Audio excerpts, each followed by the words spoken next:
Hola, hola, bienvenidos una vez más a nuestro canal. Mirá lo que vamos a preparar hoy. Sí, señores, milanesas. Elegite un corte con poca grasa, como por ejemplo nalga o peseta. Tiernizalo con cuidado con el lomo de la cuchilla. Vamos a condimentarla con ajos y con perejil fresco. Para el empanado vamos a utilizar harina de trigo integral, pan rallado y, para que nos queden más lindas, semillas de sésamo.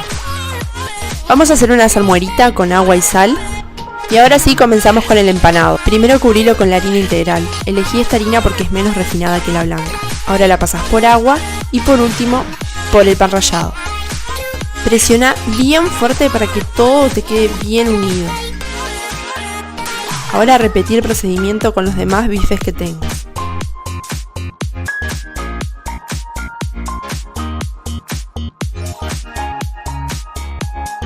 Y aquí están nuestras preciosas milanesas. Vamos a hornearlas. Untamos con aceite una asadera y disponemos las milanesas sobre ella.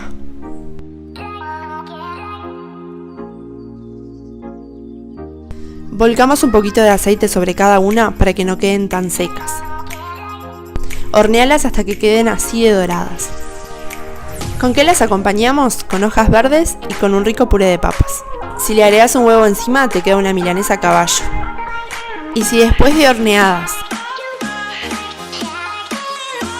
les pones encima un poco de salsa de tomate y un poco de mozzarella, vas a cocinar unas ricas milanesas napolitanas. Esperamos les haya gustado esta receta práctica. Por favor, suscríbete a nuestro canal y seguinos en nuestras redes sociales. Nos vemos en el próximo video.